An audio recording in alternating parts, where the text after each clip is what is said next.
In the beginning, God created the heavens and the earth. He molded the first man, Adam, from the dust of the ground and breathed life into him. God placed Adam in a paradise known as the Garden of Eden, filled with vibrant trees, crystal clear rivers, and animals of all kinds. Seeing that Adam was alone, God created Eve from one of Adam's ribs. She was beautiful, with delicate features and a radiant glow. Together, they were given freedom to enjoy everything the garden offered, except one thing. God commanded Adam and Eve not to eat from the tree of the knowledge of good and evil. "If you eat from it, you will surely die," he warned. One day, a cunning serpent approached Eve. "Did God really say you must not eat from any tree in the garden?" it asked. "You will not surely die," the serpent claimed, "for God knows that when you eat from it, you will be like him, knowing good and evil." Eve took a bite of the fruit and gave some to Adam, who also ate. Suddenly, they realized they were naked, and shame filled their hearts. God called out to Adam and Eve. When confronted, Adam blamed Eve, and Eve blamed the serpent. God declared judgment. The serpent was cursed to crawl on its belly. Eve would face pain in childbirth. Adam would labor to cultivate the earth. Adam and Eve were banished from Eden, separated from the tree of life. Even in their fall, God's love remained. A plan for redemption had already begun to unfold, a promise of hope and restoration for all humanity. The earth was filled with corruption and violence, but among the chaos there was one man who walked faithfully with God, Noah. God tells Noah to gather his family and animals into the ark because a flood will come to destroy all life. He's instructed to bring 7 pairs of clean animals and 1 pair of unclean animals. Noah began gathering animals as the Lord had commanded, leading pairs of clean and unclean creatures into the ark. As the rains drew near, Noah and his family entered the ark, trusting in God's promise. The skies darkened and rain began to fall in torrents. The floodwaters rose rapidly. For 40 days and nights the rain poured down, lifting the ark above the earth. The waters covered the tallest mountains, and every living thing outside the ark perished. For 150 days, Noah and his family remained safe inside the ark, trusting in God's plan. God remembered Noah and all the wild animals and livestock that were with him in the ark. Then God sent a wind over the earth, and the waters began to recede. The waters steadily receded from the earth. At the end of 150 days, the water had gone down, and on the 17th day of the 7th month, the ark came to rest on the mountains of Ararat. After 40 days, Noah opened a window he had made in the ark. He sent out a raven. It kept flying back and forth until the water had dried up. Then he sent out a dove to see if the water had receded from the surface of the ground. But the dove found no place to perch and returned to Noah. Noah reached out his hand and brought the dove back inside. Noah waited 7 more days and sent the dove out again. This time the dove returned with a freshly plucked olive leaf. Then Noah knew the waters had receded. By the 1st day of the 1st month of Noah's 601st year, the water had dried up. Noah removed the ark's covering and saw that the ground was dry. Noah built an altar to the Lord and offered sacrifices from the clean animals and birds. The Lord smelled the pleasing aroma and declared, "Never again will I curse the ground because of humans.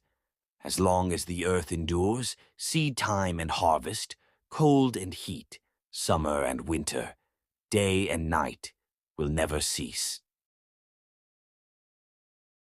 As the flood waters receded, the ark came to rest upon the mountains of Ararat. The heavy wooden doors creaked open, and Noah, his family, and the animals stepped onto the fresh, renewed earth. The air was crisp, carrying the scent of wet soil and new beginnings. God looked upon Noah and his family and spoke with a voice of great power and love. "Be fruitful and multiply and fill the earth. Every living creature is now under your care. You may eat from them, but never with their lifeblood. Life is sacred, and whoever sheds human blood will be held accountable. Then God made a covenant with Noah and all living creatures. Never again will I destroy the earth with a flood. This is my promise to you and your descendants. As a sign of this eternal promise, a radiant rainbow stretched across the sky, its colors glowing with divine brilliance. With God's blessing and the sign of the covenant above them, Noah and his family stepped forward into a new chapter of humanity. The earth, cleansed and renewed, awaited their stewardship, and they carried within them the hope of generations to come. God calls Abram. The land of Ur was behind him, and the voice of the Lord filled Abram's heart. A divine command had been given. The Lord spoke to Abram, "Leave your country, your people, and your father's household, and go to the land I will show you. I will make you into a great nation and bless you." Without hesitation, Abram obeyed. With Sarai, Lot, and all their possessions, he set out for the land of Canaan, trusting in the Lord's promise. Abram arrived at the great tree of Moreh in Shechem, where the Lord appeared to him once again. "To your offspring I will give this land," the Lord promised. In worship and gratitude, Abram built an altar to the Lord, marking the beginning of God's covenant with him. A great famine struck the land, forcing Abram and his household to journey to Egypt in search of food and refuge. As they neared Egypt, Abram grew fearful. "Sarai, you are a beautiful woman. If they know you are my wife, they will kill me. Say that you are my sister." Pharaoh's men, enchanted by Sarai's beauty, took her to the royal palace, bringing riches to Abram in exchange. But the Lord struck Pharaoh's household with plagues because of Sarai. Pharaoh, realizing the truth, summoned Abram in anger. Pharaoh ordered Abram to leave Egypt, sending him away with Sarai and all that he had. Once again, Abram trusted in the Lord's guidance. After leaving Egypt, Abram traveled north to the dry lands of the Negev. With him were his wife, all his possessions, and his nephew Lot. They moved from place to place until they reached the spot between Bethel and Ai, where Abram had earlier pitched his tent and built an altar to the Lord. Both Abram and Lot had become wealthy. Their flocks and herds were too large for the land to support them both. To avoid conflict, Abram said to Lot, "Let's not quarrel. We are family. If you go to the left, I'll go to the right. If you go to the right, I'll go to the left." Lot looked around and chose the well-watered plain of the Jordan, lush and green like the garden of the Lord. He moved east toward the cities near Sodom. Lot went east, but Abram remained in Canaan. The people of Sodom, however, were wicked and sinned greatly against the Lord. After Lot had gone, the Lord said to Abram, "Look around. All the land you see, I will give to you and your offspring forever. Your descendants will be as countless as the dust of the earth." Abram moved to live near the great trees of Mamre at Hebron. There, he pitched his tent and built an altar to the Lord.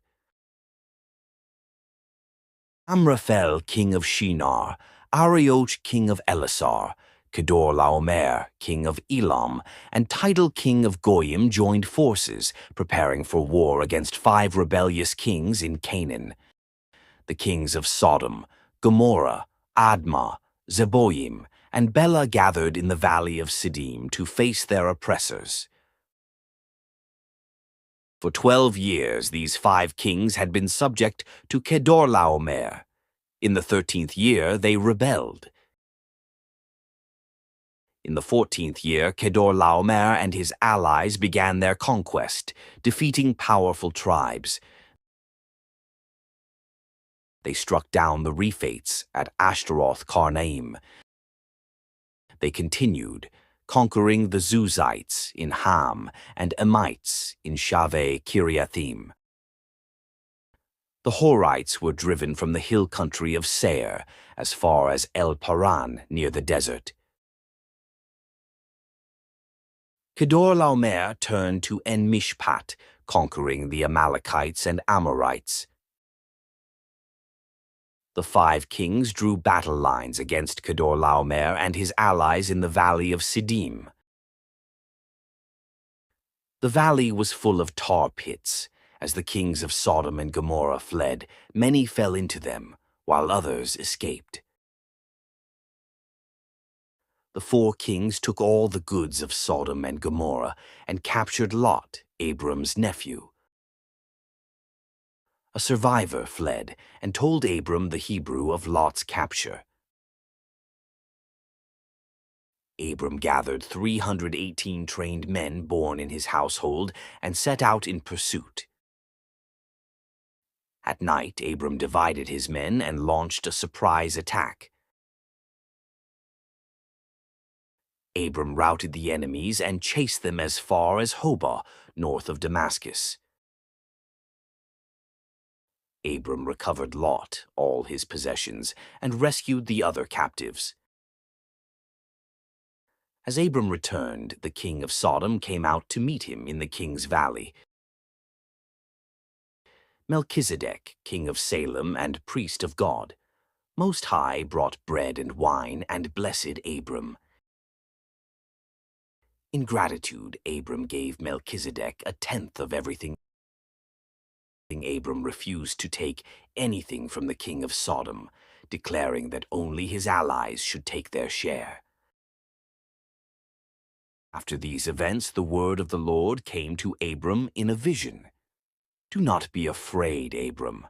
I am your shield, your very great reward." But Abram said, "Sovereign Lord, what can you give me since I remain childless? The heir to my estate is Eliezer of Damascus."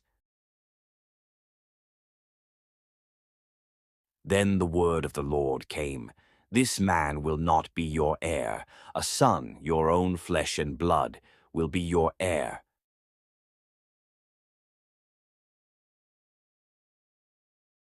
The Lord took Abram outside. "Look up at the sky and count the stars, if indeed you can. So shall your offspring be." Abram believed the Lord, and it was credited to him as righteousness. God said, "I am the Lord who brought you out of Ur to give you this land." Abram asked, "Sovereign Lord, how can I know I will possess it?" The Lord said, "Bring me a heifer, a goat, and a ram, each 3 years old, along with a dove and a young pigeon." Abram brought them, cut them in 2, and arranged the halves.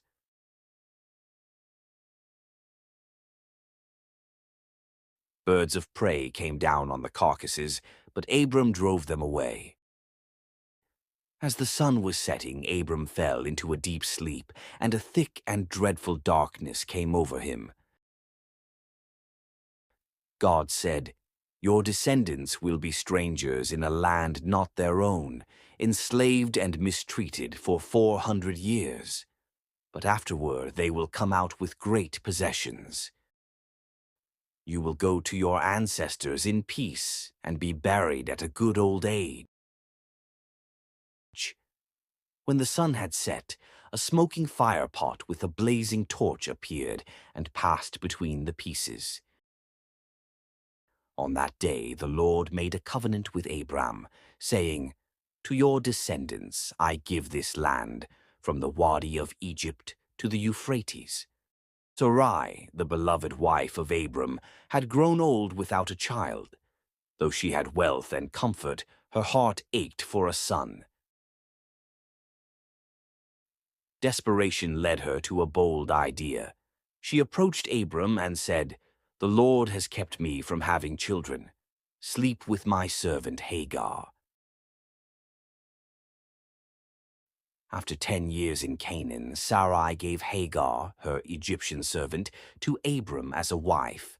Hagar accepted, unaware of the journey ahead. Hagar became pregnant. Joy filled her heart, but pride soon followed, and she began to look down on Sarai. Sarai turned to Abram. Now that she's pregnant, she despises me. May the Lord judge between you and me. Abram said, She is your servant. Do with her what you think best. So Sarai treated Hagar harshly, and Hagar fled. Hagar wandered the barren land, tired and alone. She came to a spring near the road to Shur and rested there. Near a spring on the road to Shur, the angel of the Lord found Hagar. Where have you come from, and where are you going? He asked. The angel said, Go back to your mistress and submit to her. I will make your descendants too numerous to count. You are now pregnant and will give birth to a son. You shall name him Ishmael, for the Lord has heard of your misery, said the angel. He will be like a wild donkey, his hand against everyone, and everyone's hand against him. Hagar gave the Lord a name. You are the God who sees me. The spring was called Beer Lahai Roi and remains between Kadesh and Bered. Hagar returned and gave birth to a son. Abram named him Ishmael. He was 86 years old when Hagar bore him the child. When Abram was 99 years old, the Lord appeared to him and said, I am God Almighty. Walk faithfully before me and be blameless. God continued, I will make a covenant between me and you, and will greatly increase your numbers. Abram fell face down, overwhelmed by God's presence and promise. God said, No longer will you be called Abram, your name will be Abraham, for I have made you a father of many nations. I will make you very fruitful. Nations and kings will come from you. I will establish an everlasting covenant with you and your descendants, and I will be their God. God said, All the land of Canaan will be yours and your descendants forever. God said, This is the sign of the covenant. Every male among you shall be circumcised. For generations, every male 8 days old, whether born or bought, must be circumcised. Any uncircumcised male will be cut off from his people. He has broken my covenant. God said, As for your wife Sarai, you are no longer to call her Sarai. Her name will be Sarah. I will bless her and give you a son by her. She will be the mother of nations. Kings will come from her. Abraham fell face down and laughed, saying, Can 100-year-old man have a son? Can Sarah give birth at 90? God said, Your wife Sarah will bear you a son, and you will call him Isaac. My covenant will continue with him. God said, I have heard you about Ishmael. I will bless him and make him fruitful, the father of 12 rulers. That very day Abraham took Ishmael and every male in his household and circumcised them, just as God commanded. In the heat of the day, under the towering oaks of Mamre, Abraham sat at the entrance of his tent, resting his weary body. Abraham looked up and saw 3 men standing nearby.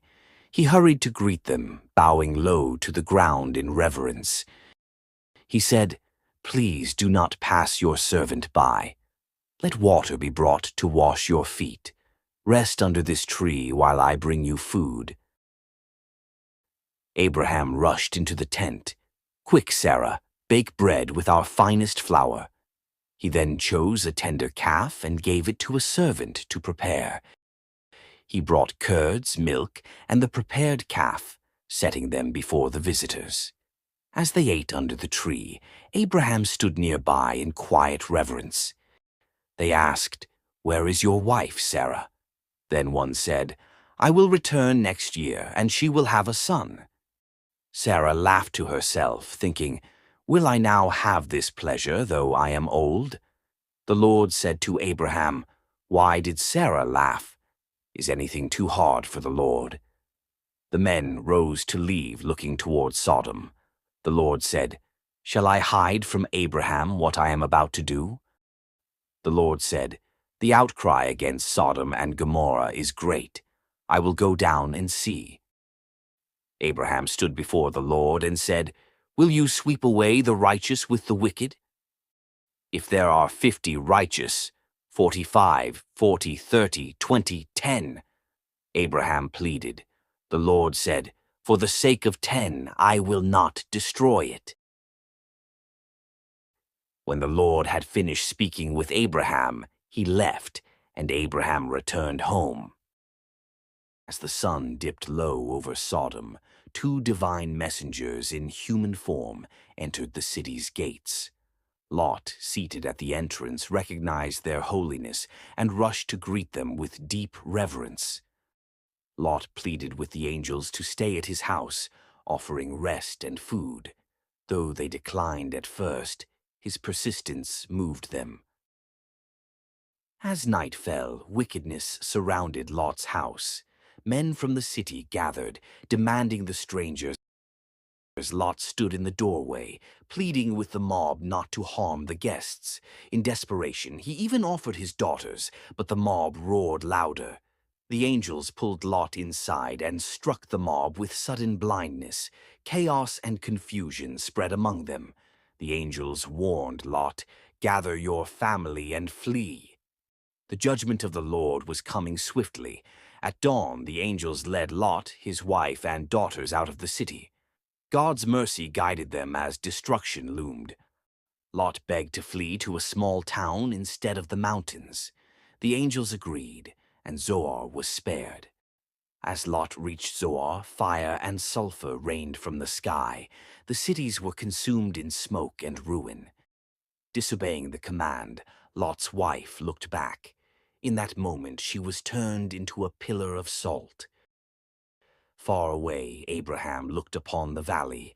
Dense smoke rose like a furnace, the judgment of God fulfilled. Fearful to stay in Zoar, Lot fled with his daughters to the mountains. They made their home in a cave. Believing they were the last on earth, the daughters made a plan to preserve their family line through their father. Each daughter bore a son, Moab and Ben-Ammi, ancestors of mighty nations. Abraham moved south to the region of the Negev, settling between Kadesh and Shur. For a time he stayed in the land of Gerar. Fearing for his life, Abraham said of Sarah, "She is my sister." So King Abimelech of Gerar sent for Sarah and took her into his household. That night God appeared to Abimelech in a dream. "You are as good as dead, for the woman you took is married." Abimelech said, "Lord, will you destroy an innocent nation? He told me she was his sister." God replied, "I know your heart is clean. That's why I kept you from sinning. Now return the man's wife. He is a prophet and will pray for you."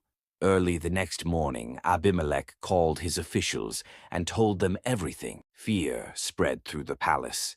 Abimelech summoned Abraham. "What have you done? Why did you lie to us?" Abraham replied, "I thought there was no fear of God here. I feared for my life. Besides, Sarah is actually my half-sister, and she became my wife." Abimelech gave Abraham sheep, cattle, servants, and returned Sarah. "My land is before you," he said. To Sarah he gave 1,000 shekels of silver. Abraham prayed, and God healed Abimelech's household. The women could again bear children, for the Lord had closed their wombs because of Sarah. Now the Lord was gracious to Sarah as he had said, and the Lord did for Sarah what he had promised. Sarah became pregnant and bore a son to Abraham in his old age, at the very time God had promised him. Abraham gave the name Isaac to the son Sarah bore him. When Isaac was 8 days old, Abraham circumcised him, as God commanded him. Abraham was 100 years old when his son Isaac was born. Sarah said, "God has brought me laughter, and everyone who hears about this will laugh with me," she added. Who would have said to Abraham that Sarah would nurse children? Yet I have borne him a son in his old age. The child grew and was weaned, and on the day Isaac was weaned, Abraham held a great feast. But Sarah saw that the son whom Hagar the Egyptian had borne to Abraham was mocking. Sarah said to Abraham, "Get rid of that slave woman and her son." The matter distressed Abraham greatly, but God told him, "Listen to whatever Sarah tells you. I will make the son of the slave into a nation also." Early the next morning, Abraham sent them away. Hagar and Ishmael wandered in the desert of Beersheba. When the water was gone, she placed the boy under a bush and sat down a bowshot away, sobbing. God heard the boy crying, and the angel of God called to Hagar from heaven. "Do not be afraid, God has heard the boy. Lift him up, for I will make him into a great nation." Then God opened her eyes, and she saw a well of water. She filled the skin and gave the boy a drink. God was with the boy as he grew up. Ishmael lived in the desert of Paran and became an archer. His mother found him a wife from Egypt. Abimelech and Phicol said to Abraham, "God is with you. Swear you will not deal falsely with me or my descendants." Abraham agreed and gave them sheep and cattle. Making a treaty, Abraham set apart 7 ewe lambs. Abimelech asked, "What do they mean?" Abraham replied, "They are a witness that I dug this well." Abraham planted a tamarisk tree in Beersheba and called on the name of the Lord, the eternal God. And he stayed in the land of the Philistines for a long time. Some time later, God tested Abraham. "Abraham!" "Here I am," Abraham replied. Then God said, "Take your son, your only son, whom you love, Isaac, and go to the region of Moriah. Sacrifice him there as a burnt offering on a mountain I will show you." Early the next morning, Abraham got up and loaded his donkey. He took with him 2 of his servants and his son Isaac. He had cut enough wood for the burnt offering. On the 3rd day, Abraham looked up and saw the place in the distance. He said to his servants, "Stay here with the donkey while I and the boy go over there. We will worship, and then we will come back to you." Abraham took the wood and placed it on Isaac. He himself carried the fire and the knife. The 2 walked on together. Isaac spoke up, "Father?" "Yes, my son." "The fire and wood are here, but where is the lamb for the burnt offering?" Abraham answered, "God himself will provide the lamb, my son." And they continued on together. When they reached the place, Abraham built an altar and arranged the wood. He bound his son Isaac and laid him on the altar. He reached out his hand and took the knife to slay his son. But the angel of the Lord called out from heaven, "Abraham, Abraham." "Here I am," he replied. "Do not lay a hand on the boy," the angel said. "Now I know that you fear God, because you have not withheld your son." Abraham looked up and saw a ram caught by its horns in a thicket. He sacrificed it instead of his son. So Abraham called that place, "The Lord will provide." And to this day it is said, "On the mountain of the Lord it will be provided." The angel called again, saying, "Because you have not withheld your son, I will bless you and make your descendants as numerous as the stars in the sky." Then Abraham returned to his servants, and they set off together for Beersheba, and Abraham stayed there. Sarah lived to be 127 years old. She died in Kiriath Arba, that is, Hebron, in the land of Canaan. Abraham mourned and wept over his beloved wife. After his mourning, Abraham stood up and spoke to the Hittites. "I am a foreigner and stranger among you. Sell me some property for a burial site, so I can bury my dead." The Hittites replied, "Sir, listen to us.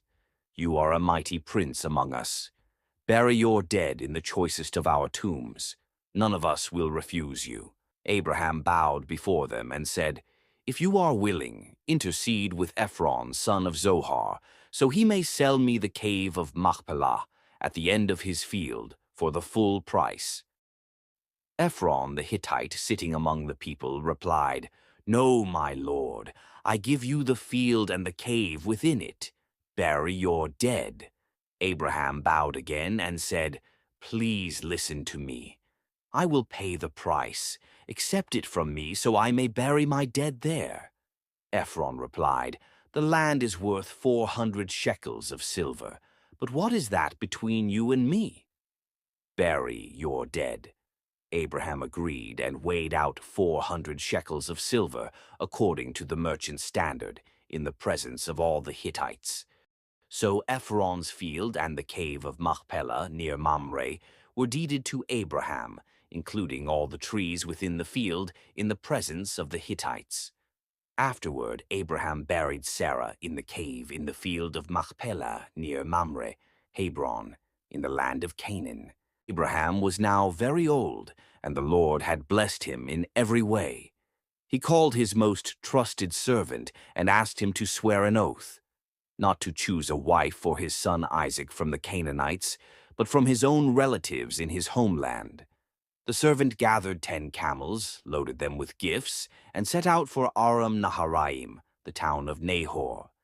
The servant reached the well outside the town in the evening, the time when women came to draw water. He prayed for a sign to find the right woman for Isaac. Before he finished praying, Rebekah came out with a jar on her shoulder. She was very beautiful and graceful. The servant asked her for water.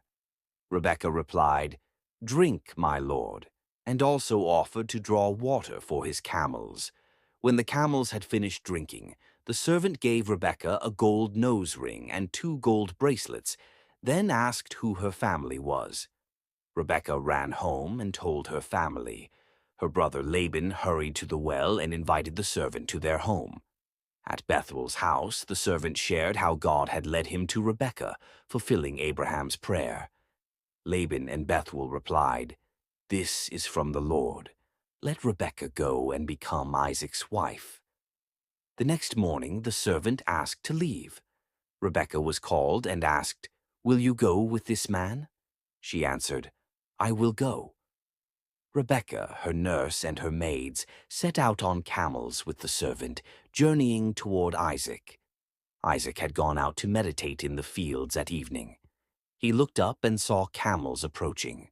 Rebekah saw Isaac, got down from her camel, and asked the servant who he was. When told it was her future husband, she covered herself with a veil. The servant told Isaac everything. Isaac took Rebekah into his mother Sarah's tent, and she became his wife. He loved her and was comforted after his mother's death. After Sarah's death, Abraham took another wife named Keturah. She bore him several sons, Zimran, Jokshan, Medan, Midian, Ishbak, and Shuah, forming many nations. Though Abraham loved all his children, he left everything to Isaac. He gave gifts to the sons of his concubines and sent them eastward, away from Isaac. Abraham lived a full life of 175 years.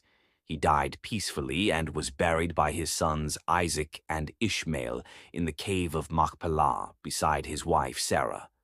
After Abraham's death, God blessed Isaac. He settled near Beer Lahai Roi, continuing his father's legacy. Ishmael had 12 sons who became tribal leaders. He lived 137 years and was gathered to his people. His descendants lived from Havilah to Shur, near Egypt. Isaac prayed to the Lord for his barren wife Rebekah. God answered, and she conceived. But the twins inside her struggled greatly, so she inquired of the Lord. The Lord told Rebekah, "2 nations are in your womb, and the older will serve the younger." Rebekah gave birth to twin boys. Esau came first, red and hairy. Jacob followed, grasping Esau's heel. Esau became a skillful hunter, a man of the open country. Jacob stayed among the tents. Isaac loved Esau, but Rebekah loved Jacob. Esau returned hungry from hunting. Jacob was cooking stew. Esau asked for food. Jacob said, "Sell me your birthright." Esau agreed and despised his birthright. There was a famine in the land just as there had been in Abraham's time.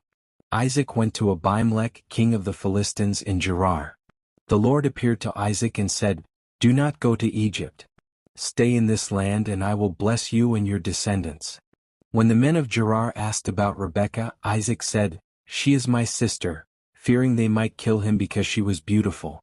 Abimelech saw Isaac caressing Rebekah and knew she was his wife. He confronted Isaac and warned him of the danger his lie could have caused. Isaac planted crops in the land and reaped 100-fold. The Lord blessed him greatly and he became very wealthy. The Philistines became jealous. They filled up the wells Abraham's servants had dug. Abimelech asked Isaac to move away.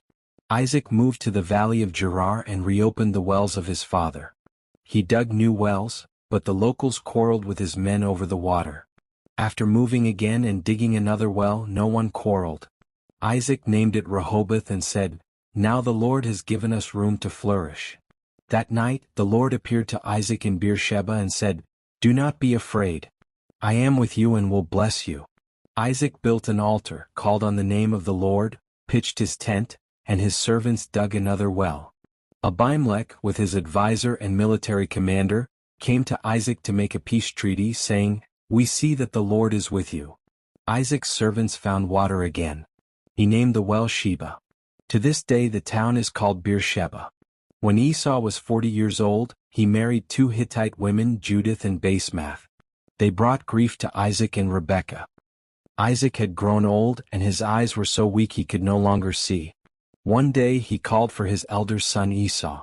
"Isaac, my son." "Esau, here I am." "Isaac, I am old and don't know the day of my death. Take your bow and go hunt game for me. Prepare a meal I love, so that I may bless you before I die." Rebekah overheard everything.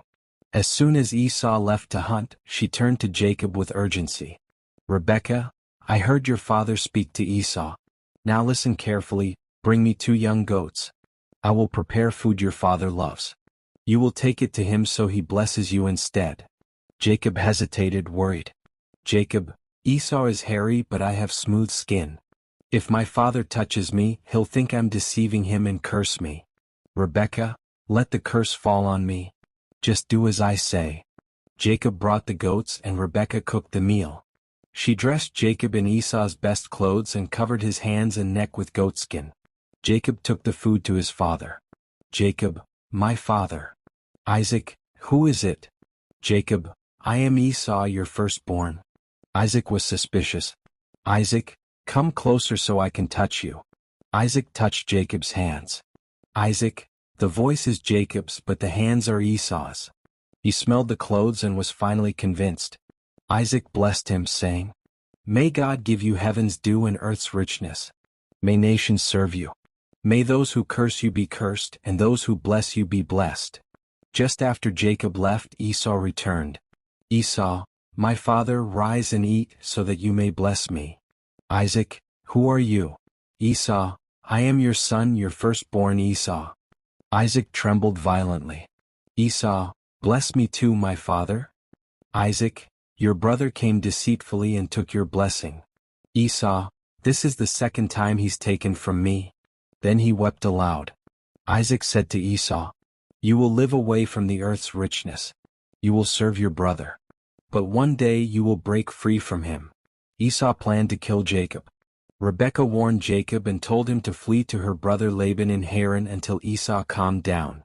Rebekah said to Isaac, "If Jacob marries a Hittite woman like these others, my life will not be worth living." So Isaac called for Jacob and blessed him. He said, "Do not marry a Canaanite woman. Go at once to Paddan Aram, to the house of your mother's father Bethuel. Take a wife from among the daughters of Laban your mother's brother. May God Almighty bless you and make you fruitful. May he give you and your descendants the blessing given to Abraham." Then Isaac sent Jacob on his way, and he began his journey to Paddan Aram. Esau learned that Isaac had blessed Jacob and had sent him to Paddan Aram. He realized that the Canaanite women were displeasing to his father. So Esau went to Ishmael and married Mahalath, the daughter of Ishmael, Abraham's son. Jacob left Beersheba and set out for Haran. When he reached a certain place he stopped for the night. Taking one of the stones there, he put it under his head and lay down to sleep. He had a dream. A stairway rested on the earth, its top reaching to heaven. Angels of God were ascending and descending on it. At the top stood the Lord. The Lord said, I am the God of Abraham and Isaac. I will give this land to you and your descendants. Your offspring will be like the dust of the earth. All peoples on earth will be blessed through you. I am with you and will bring you back to this land. Jacob awoke and said, Surely the Lord is in this place and I was not aware of it. How awesome is this place! This is none other than the house of God, the gate of heaven. Early the next morning Jacob took the stone, set it up as a pillar and poured oil on top of it. He called the place Bethel, though it was formerly called Luz. Jacob made a vow, If God will be with me and watch over me on this journey and give me food and clothes and bring me safely home, then the Lord will be my God. This stone will be God's house, and I will give him 1/10 of all he gives me. Then Jacob continued on his journey and came to the land of the eastern peoples. He saw a well in the open country with 3 flocks of sheep lying nearby. Jacob asked the shepherds, My brothers, where are you from? We're from Haran, they replied. Do you know Laban? Yes, and here comes his daughter Rachel with the sheep. While he was still talking with them, Rachel came with her father's sheep, for she was a shepherd. When Jacob saw Rachel and her sheep, he rolled the heavy stone away from the well and watered her flock. Then Jacob kissed Rachel and began to weep aloud. He told her who he was and she ran to tell her father. When Laban heard about Jacob, he hurried to meet him, embraced him, kissed him and brought him home. Jacob stayed with Laban a month. Then he offered to work 7 years to marry Rachel, whom he loved. So Jacob served 7 years for Rachel, but they seemed like only a few days because of his love for her. Jacob asked for Rachel and Laban held a feast. But that night he gave his older daughter Leah instead. When morning came Jacob saw it was Leah. He asked Laban, Why have you deceived me? Laban said, It's not our custom to give the younger before the older. Finish this week and Rachel will also be yours, for another 7 years. Jacob finished the bridal week with Leah. Then Laban gave Rachel to him as a wife too. Laban gave Bilhah to Rachel and Zilpah to Leah as attendants.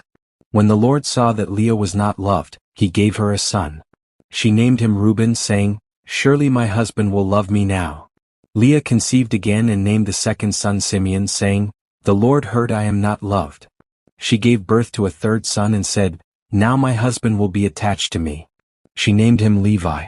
She gave birth to a fourth son and said, This time I will praise the Lord. She named him Judah.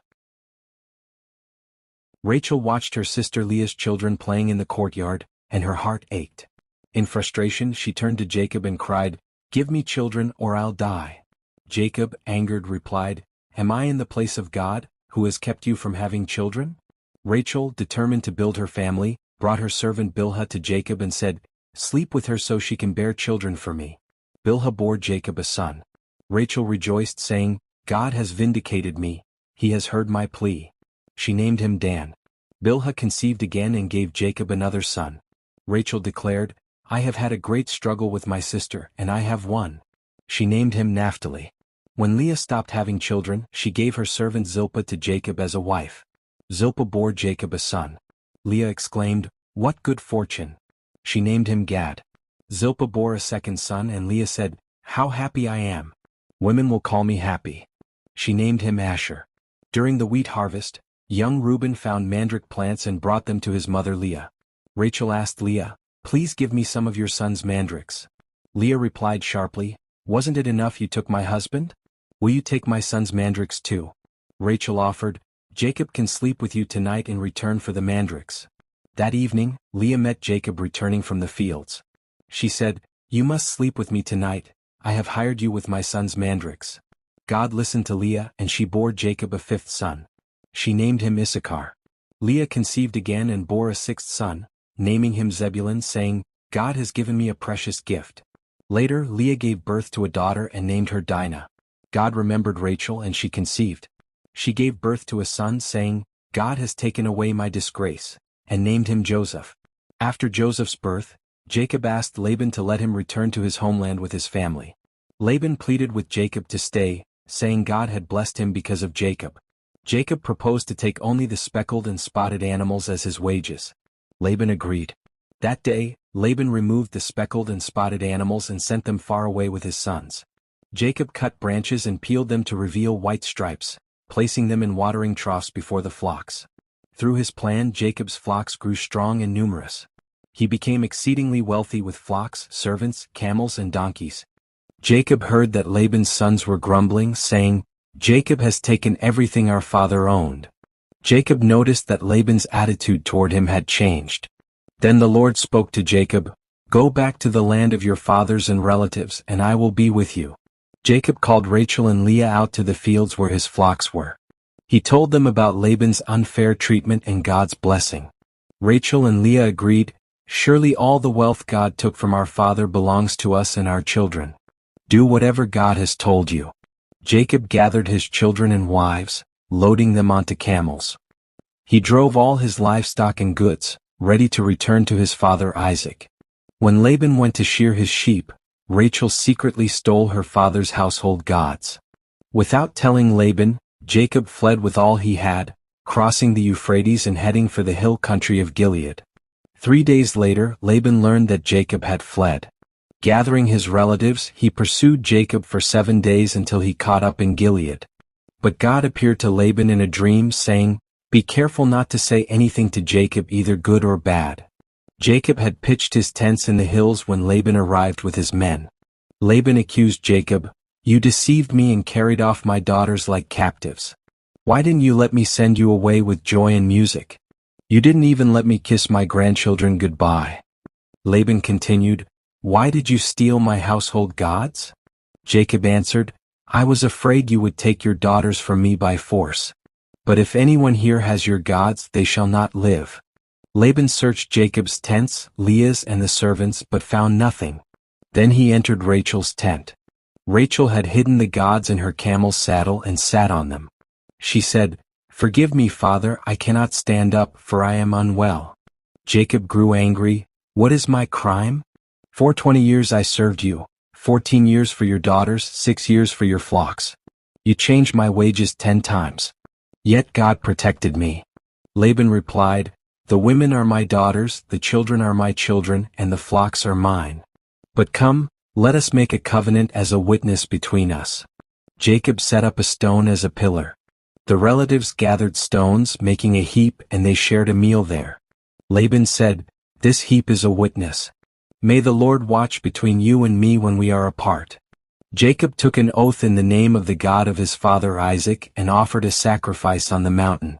Early the next morning, Laban kissed his daughters and grandchildren, blessed them, and returned home. As Jacob continued on his journey, the angels of God appeared before him.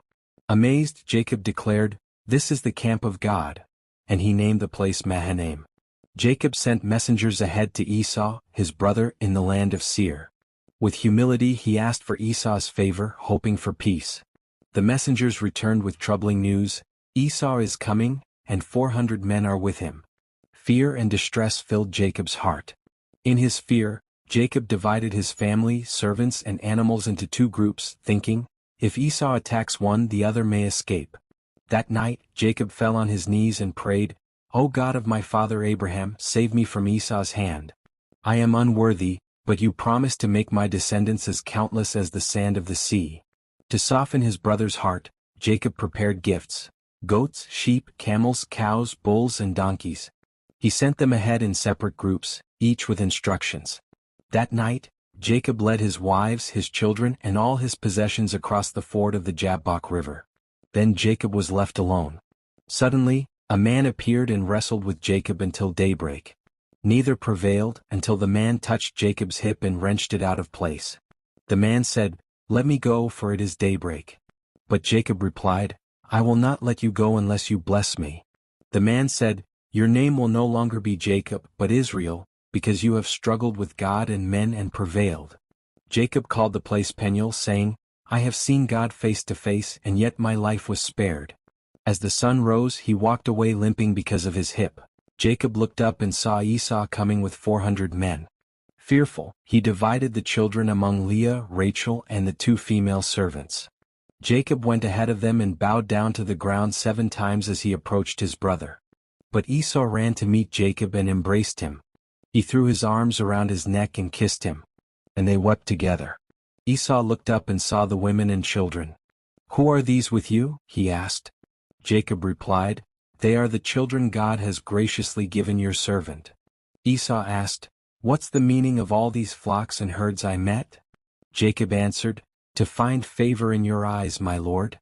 But Esau said, "I already have plenty, my brother. Keep what you have."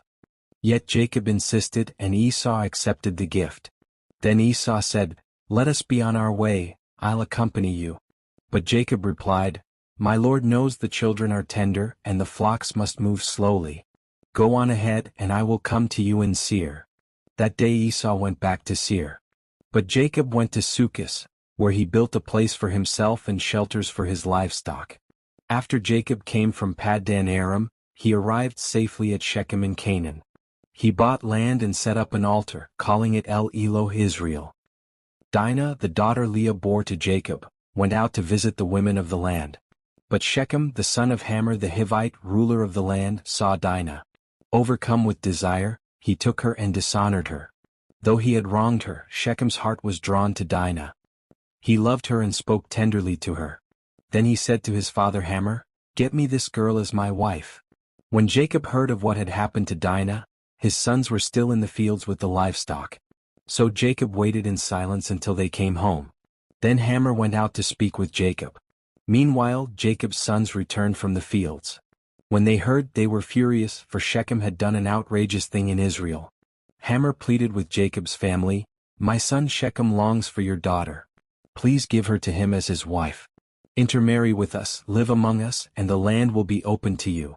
Shechem himself said, "Let me find favor in your eyes. Set the bride price as high as you wish, I will give anything. Only let me marry Dinah." Because their sister had been defiled, Jacob's sons spoke deceitfully. They said, "We cannot give our sister to an uncircumcised man. Only if all your males are circumcised will we agree." The proposal seemed good to Hamor and Shechem. Shechem, eager and delighted with Dinah, wasted no time in agreeing. Hamor and Shechem went to the gate of their city and spoke to the men, "These men are friendly toward us. Let us agree, for their wealth will become ours." All the men of the city agreed with Hamor and Shechem. Every male in the city was circumcised. 3 days later, while the men were in pain, Simeon and Levi, Dinah's brothers, took their swords and attacked the unsuspecting city, killing every male. They put Hamor and Shechem to the sword, then took Dinah from Shechem's house and departed. The sons of Jacob plundered the city. They seized flocks, herds, donkeys, wealth, women and children, everything in the houses. Jacob said to Simeon and Levi, "You have brought trouble on me by making me obnoxious to the Canaanites and Perizzites. We are few, they may join forces and destroy us." But Simeon and Levi replied, "Should he have treated our sister like a prostitute?" God spoke to Jacob, "Go up to Bethel, settle there, and build an altar to me, the God who appeared to you when you fled from Esau." Jacob commanded his household, "Get rid of your foreign gods, purify yourselves, and change your clothes. Let us go to Bethel to build an altar to the God who has been with me wherever I went." His family gave him their idols and earrings, and Jacob buried them under the oak at Shechem. They set out for Bethel. The terror of God fell upon the surrounding towns, and no one pursued them. Jacob and his household arrived at Bethel, where he built an altar and called the place El Bethel, for it was there God revealed himself when Jacob fled from Esau. Deborah, Rebekah's nurse, died and was buried under an oak below Bethel. The place was named Allon Bacuth, Oak of Weeping. God appeared to Jacob again and blessed him. He said, "Your name will no longer be Jacob, but Israel. I am God Almighty. Be fruitful and multiply. A nation and kings will come from you.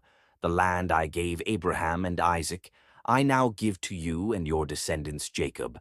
Set up a stone pillar at the place where God spoke to him." He poured a drink, offering, and oil on it, calling the place Bethel.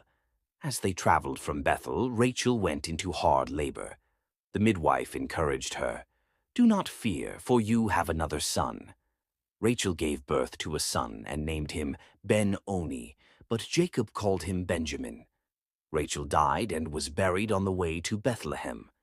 Jacob set a pillar over her tomb. Israel pitched his tents beyond Migdal-Eder. But sorrow struck again when Reuben, his firstborn, dishonored him by sleeping with Bilhah, his concubine. Jacob's 12 sons were born through Leah, Rachel, Bilhah, and Zilpah. Reuben, Simeon, Levi, Judah, Issachar, Zebulun, Joseph, Benjamin, Dan, Naphtali, Gad, and Asher. Jacob came to Hebron, where Isaac lived. Isaac lived 180 years before he died, old and full of years. His sons, Esau and Jacob, buried him. This is the account of the family line of Esau, also called Edom. Esau took his wives from among the women of Canaan. Adah bore Eliphaz, Basemath bore Reuel, and Oholibamah bore Jush, Jalam, and Korah. These were the sons of Esau, born in the land of Canaan. Esau took his wives, sons, daughters, and all his household with his livestock and possessions, and moved away from Jacob. Their possessions were too great for them to remain together, so Esau settled in the hill country of Seir. Eliphaz, the son of Adah, had sons, Teman, Omar, Zepho, Gatam, and Kenaz. Eliphaz also had a concubine named Timnah, who bore him Amalek. The sons of Reuel were Nahath, Zerah, Shammah, and Mizah. These were grandsons of Esau through Basemath. The sons of Oholibamah, daughter of Anah, Josh, Jalam, and Korah. They too became chiefs among the people of Edom. These were the chiefs among Esau's descendants. From Eliphaz came chiefs Teman, Omar, Zepho, Kenaz, Korah, Gatam, and Amalek. From Reuel came chiefs Nahath, Zerah, Shammah, and Mizah. From Oholibamah came chiefs Jush, Jalam, and Korah. In Seir the Horite people lived, Lotan, Shobal, Zibeon, Anah, Dishon, Ezer, and Dishan. These were the Horite chiefs in Edom. These were the kings who reigned in Edom before any king ruled in Israel. Bela son of Beor in Dinhabah, Jobab son of Zerah in Bozrah, Husham of the Temanites, Hadad son of Bedad in Avith, Samlah in Masrekah, Shaul of Rehoboth, Baal-Hanan son of Akbor, and Hadad in Pau, whose wife was Mehetabel, daughter of Matred.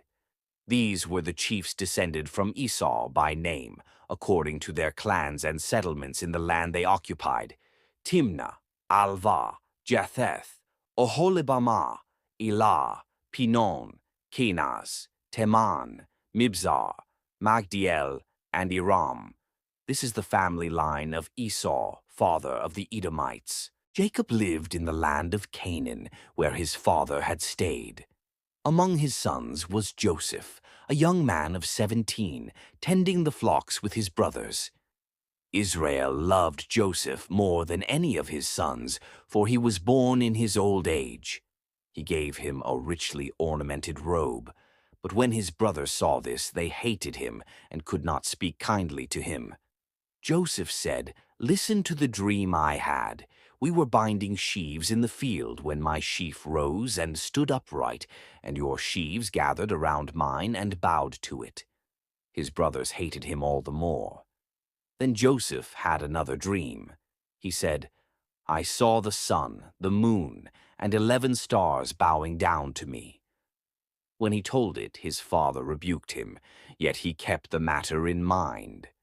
Later Jacob said, "Go, see if all is well with your brothers and the flocks." Joseph went to Shechem, but his brothers had moved on to Dothan. When his brothers saw him in the distance, they plotted against him. "Here comes that dreamer. Let us kill him and see what becomes of his dreams." But Reuben said, "Do not kill him. Throw him into this cistern." As Joseph reached them, they stripped off his ornate robe and threw him into the empty cistern. While they sat down to eat, they saw a caravan of Ishmaelites coming from Gilead, their camels loaded with spices and myrrh, on the way to Egypt. Judah said, "Let us sell him to the Ishmaelites." So they pulled Joseph out of the cistern and sold him for 20 shekels of silver. The merchants took him to Egypt. Reuben returned to the cistern and saw Joseph was gone. He tore his clothes in despair. They slaughtered a goat and dipped Joseph's robe in the blood. They brought it to their father, saying, "Is this your son's robe?" Jacob recognized it. "It is my son's robe. A ferocious animal has devoured him." He tore his clothes, put on sackcloth, and mourned for many days. Meanwhile, the Midianites sold Joseph in Egypt to Potiphar, one of Pharaoh's officials, the captain of the guard. At that time, Judah left his brothers and went down to stay with a man of Adullam named Hirah. There, Judah met the daughter of a Canaanite man named Shua. He married her, and they had 3 sons, Onan, and Shelah. Judah got a wife for his firstborn, and her name was Tamar. But Judah's firstborn, was wicked in the Lord's sight, so the Lord put him to death. Then Judah said to Onan, "Sleep with your brother's wife to raise offspring for your brother." But Onan was disobedient in the Lord's sight, and he too died. Judah said to Tamar, "Live as a widow in your father's household until my son Shelah grows up." So Tamar returned home, waiting faithfully. After a long time, Judah's wife, the daughter of Shua, died. When his mourning was over, Judah went to Timnah with his friend Hirah. When Tamar learned that Judah was going to Timnah, she took off her widow's clothes, covered herself with a veil, and sat by the roadside near Enaim. When Judah saw her, he thought she was a prostitute, for she had covered her face. Not knowing she was his daughter-in-law, he went to her.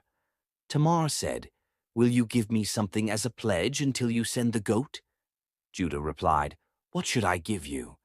She answered, "Your seal, its cord, and your staff." Judah slept with her, and she became pregnant by him. Then she took off her veil and returned home, putting on her widow's clothes again. Judah sent a young goat by his friend Hirah to get his pledge back, but the woman was nowhere to be found. Judah said, "Let her keep what she has, or we will become a laughingstock." 3 months later, Judah was told, "Your daughter-in-law, Tamar, is guilty of prostitution and is now pregnant." Judah said, "Bring her out and have her burned to death." As she was being brought out, Tamar sent a message to Judah. "I am pregnant by the man who owns these. See if you recognize whose seal, cord, and staff these are." Judah said, "She is more righteous than I, since I would not give her to my son Shelah." Tamar's pregnancy continued in peace, and she was blessed with twins in her womb. When the time came for her to give birth, twin boys were in her womb. One put out his hand, and the midwife tied a scarlet thread on it. But the other twin came out first, and the midwife said, "So this is how you have broken out." He was named Perez, and his brother was named Zerah. Joseph was taken down to Egypt by the Ishmaelites. There, Potiphar, one of Pharaoh's officials and captain of the guard, bought him to serve in his household.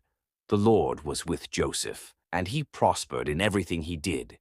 Potiphar saw this and made Joseph his personal attendant, entrusting him with his entire household. From the time Potiphar put Joseph in charge, the Lord blessed everything he owned, his house and his fields. Potiphar trusted Joseph so much that he left everything in his care and concerned himself only with the food he ate.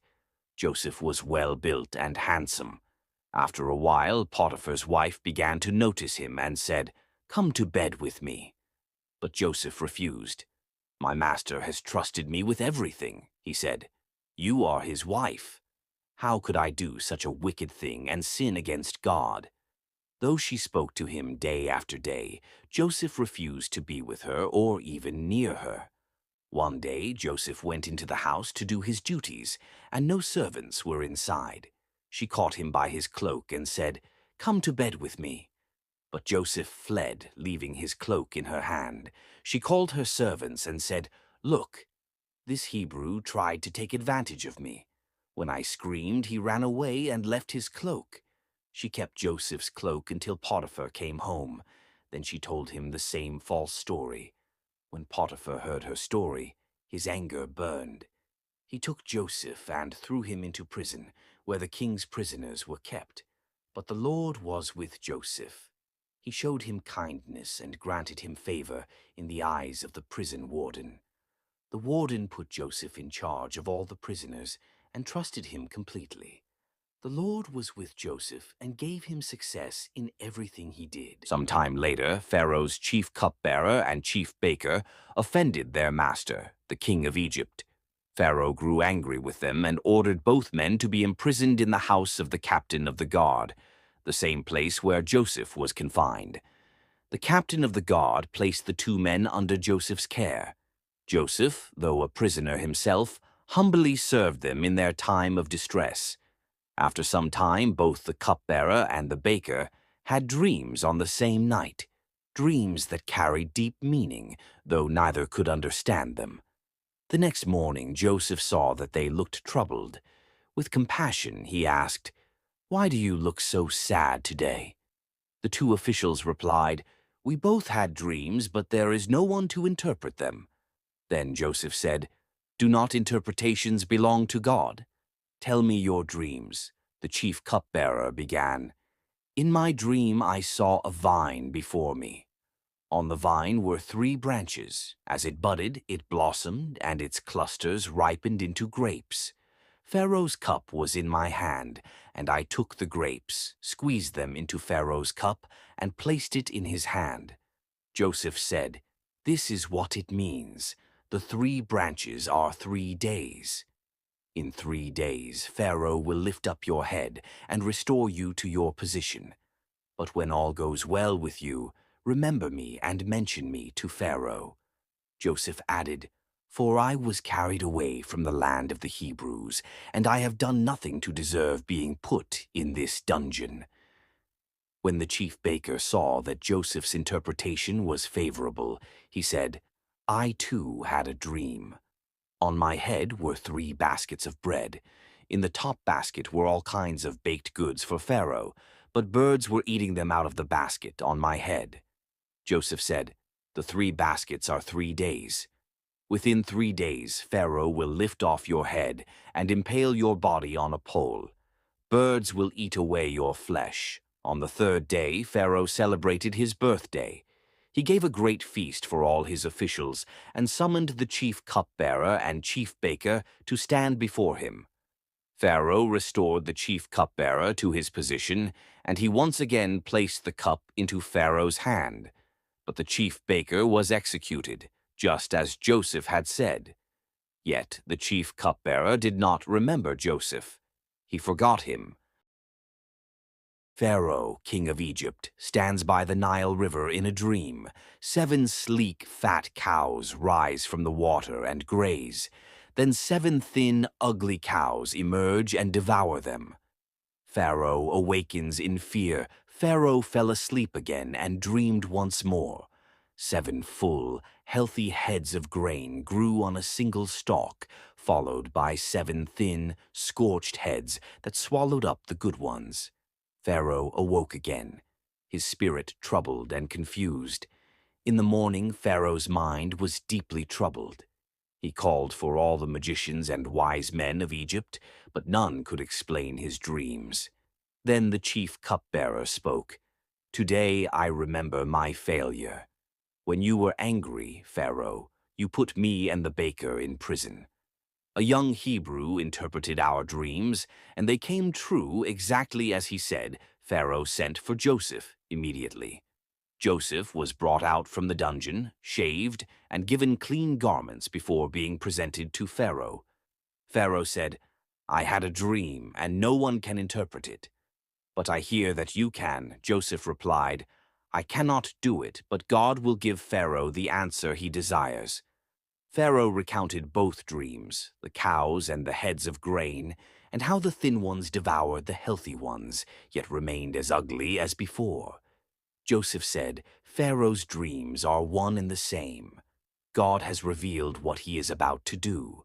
7 years of abundance will come, followed by 7 years of famine so severe that the abundance will be forgotten.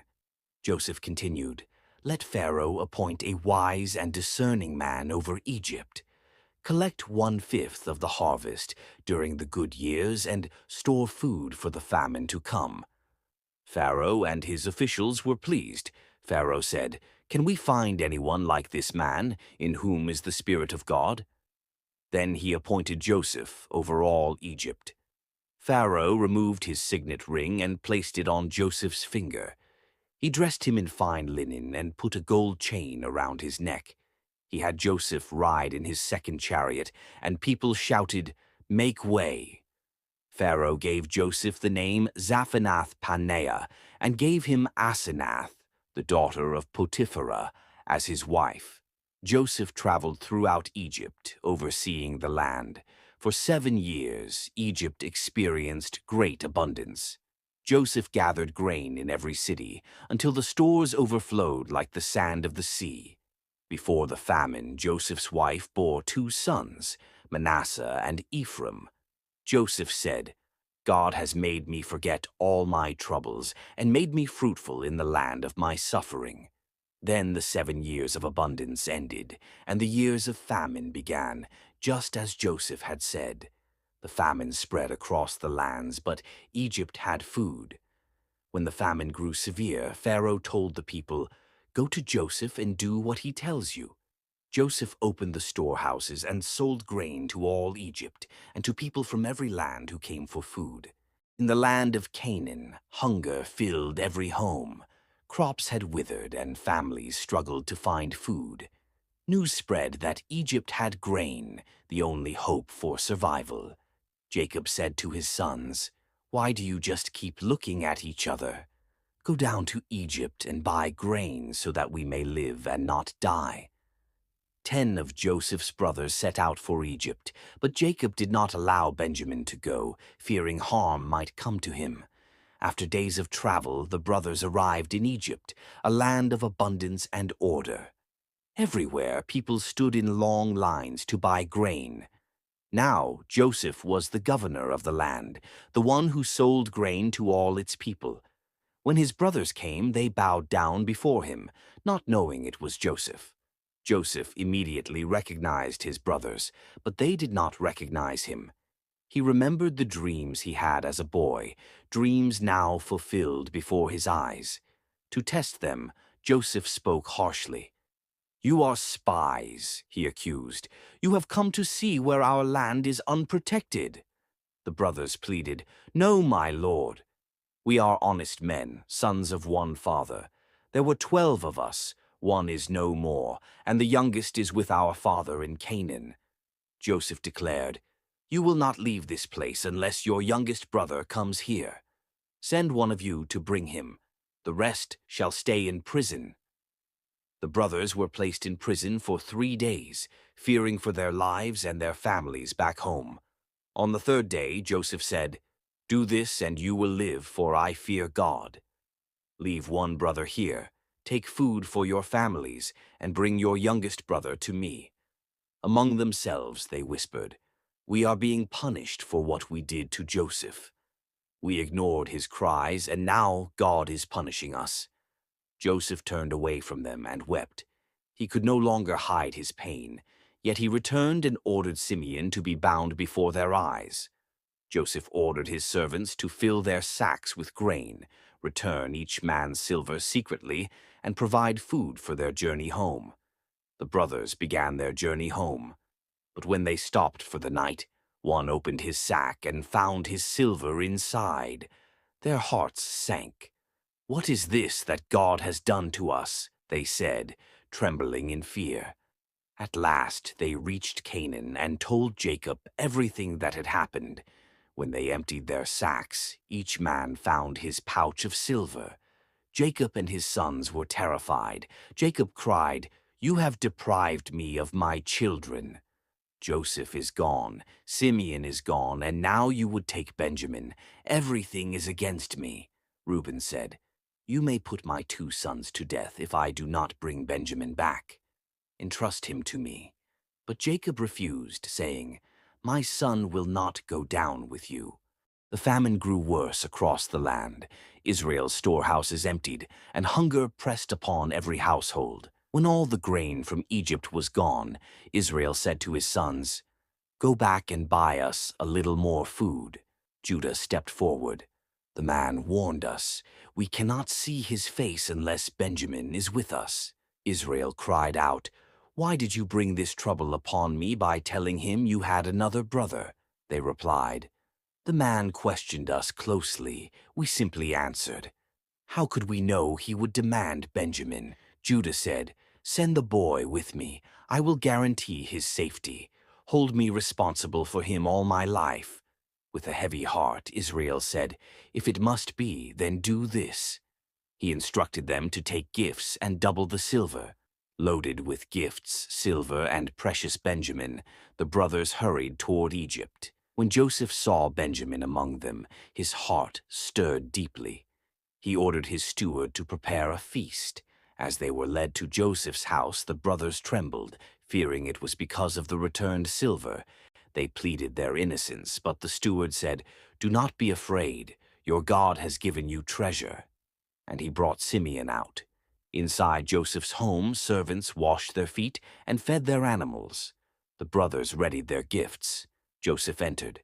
The brothers bowed low to the ground. He asked about their father. "Is he still living?" Joseph's eyes fell upon Benjamin. Overcome with emotion, he rushed to his private room and wept. They sat in their arranged places, from oldest to youngest. Benjamin's portion was 5 times larger. They ate and drank freely with Joseph. Joseph quietly instructed his steward to fill the brothers' sacks with food and secretly place each man's silver in his sack. He also ordered that his special silver cup be hidden in Benjamin's sack. Morning came, and the brothers mounted their donkeys, unknowingly carrying the silver and the cup. Joseph commanded his steward to chase after the men and confront them. The steward caught up to the brothers on the road and spoke Joseph's message, accusing them of repaying good with evil. Shocked, the brothers protested that they would never steal, reminding him they had even returned silver before. The steward agreed. Whoever had the stolen cup would become a slave.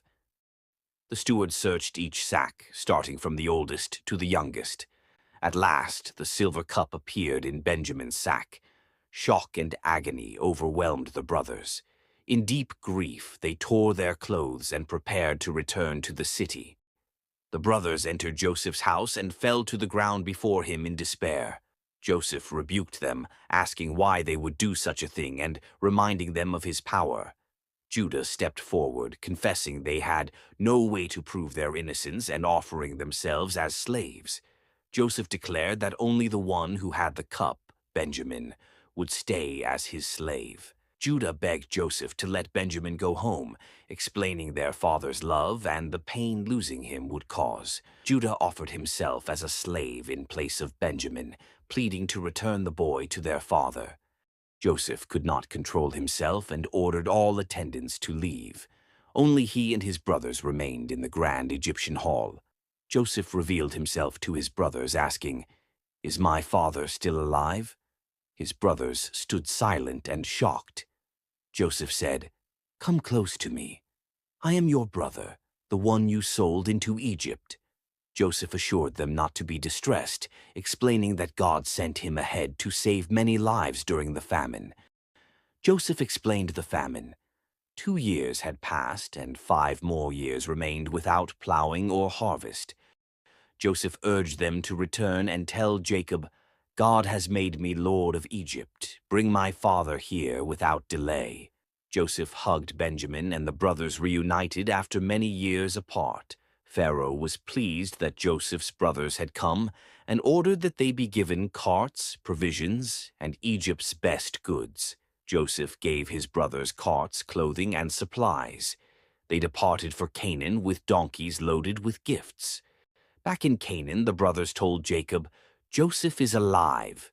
Seeing the Egyptian carts, Jacob's spirit revived, and he prepared to go see his son.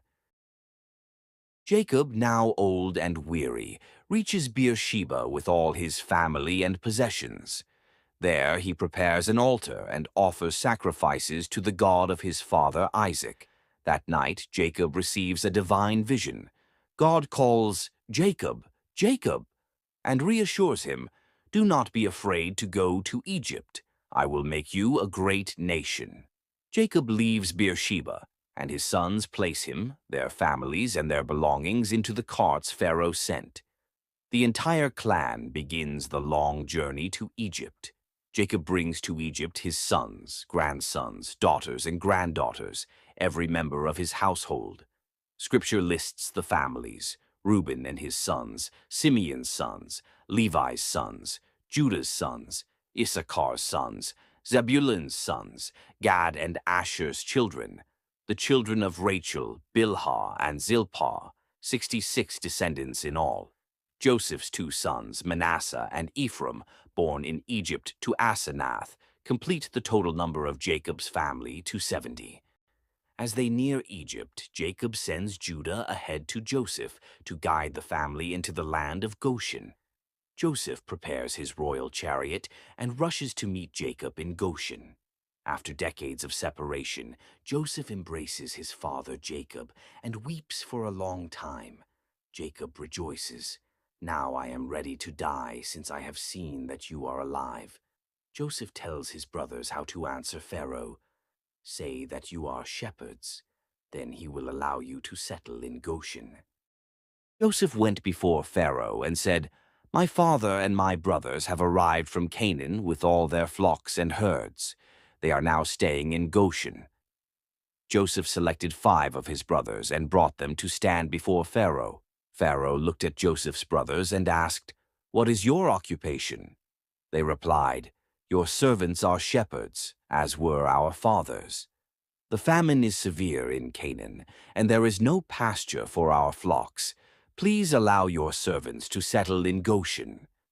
Pharaoh said to Joseph, "Let your father and brothers settle in the best part of the land, in Goshen. If any among them are gifted, put them over my livestock." Joseph brought his father Jacob before Pharaoh. Jacob blessed the king. Pharaoh asked him, "How old are you?"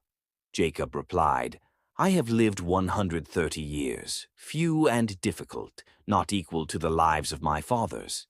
Then Jacob blessed Pharaoh again before leaving. Joseph gave his father and brothers property in the best part of Egypt, the district of Rameses. He provided food for the entire household, according to the number of their children. The famine raged across Egypt and Canaan. People came to Joseph for bread, giving all their money in exchange for grain, until their silver was gone. When the people had no money left, Joseph said, "Bring your livestock." They exchanged horses, sheep, goats, cattle, and donkeys for food, and Joseph sustained them for the year. The next year the people said, "We have nothing left except our land and our bodies." Joseph bought all the land of Egypt for Pharaoh except the land of the priests.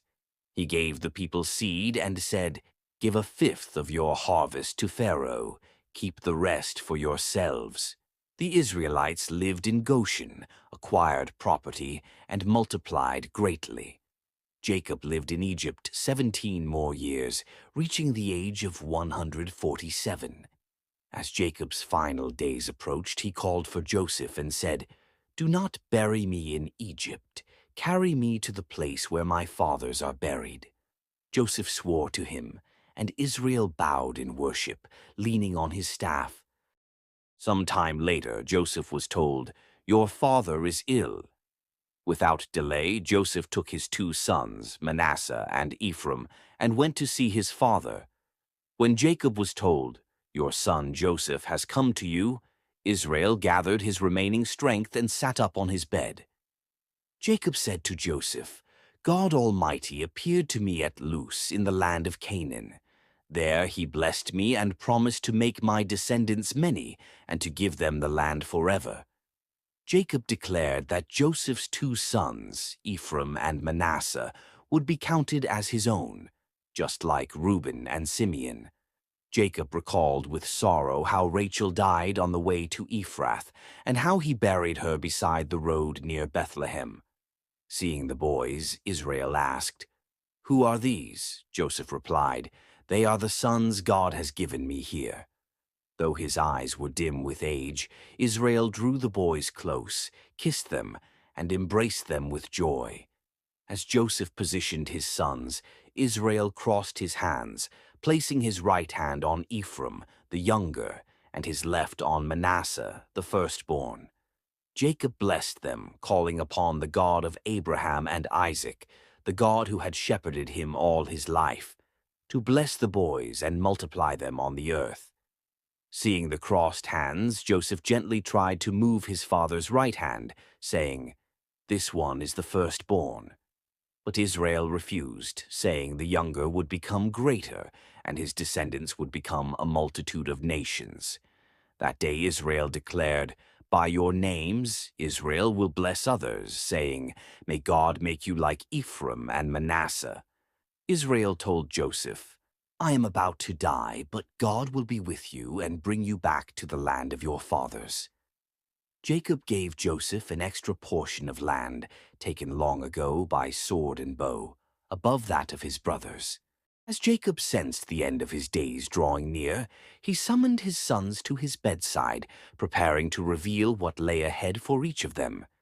Jacob spoke first to Reuben, his firstborn, once strong and honored, but now warned that his instability had cost him greatness. Jacob rebuked Simeon and Levi, condemning their violent anger and declaring they would be scattered among Israel. Jacob lifted his voice as he blessed Judah, foretelling leadership, strength, and kingship rising from his line. Zebulun was promised life by the sea, while Issachar was portrayed as strong yet burdened, choosing rest over freedom. Jacob declared Dan would bring justice to his people, though through cunning and sudden strength. Gad was warned of battle but promised victory, Asher of abundance, and Naphtali of freedom and grace. Jacob poured out his richest blessing upon Joseph, recalling his suffering, faithfulness, and God's favor upon his life. The youngest, Benjamin, was likened to a fierce wolf, bold, swift, and victorious. After blessing each son, Jacob instructed them to bury him with his fathers in the cave of Machpelah. Jacob drew his feet into the bed, breathed his last, and was gathered to his people in peace. Thus were the 12 tribes of Israel blessed, each according to their destiny, shaping the future of a nation. Joseph fell upon his father Israel, weeping deeply, kissing him farewell as the life of the patriarch came to an end. Joseph commanded the physicians of Egypt to embalm his father, honoring him with royal care. For 70 days all Egypt mourned the death of Israel, a great man honored even in a foreign land. Joseph humbly asked Pharaoh's court to let him fulfill his father's final wish. Pharaoh honored Joseph's request and allowed him to bury his father in Canaan. A vast procession set out, brothers, officials, chariots, and horsemen, an honor fit for a patriarch. At the threshing floor of Atad, they mourned loudly for 7 days, and the land took notice. Jacob's sons laid him to rest in the cave of Machpelah beside Abraham and Isaac, just as he commanded. After burying their father, Joseph and his brothers returned to Egypt together. With their father gone, the brothers feared Joseph would repay them for their past sins. They bowed before Joseph, offering themselves as his servants. Joseph wept and said, "You meant evil against me, but God meant it for good." Joseph reassured them, promising to care for them and their children. Years later, Joseph spoke of God's promise, confident that Israel would return to the promised land. Joseph died in Egypt, but his hope lived on, his bones waiting for God's promise to be fulfilled.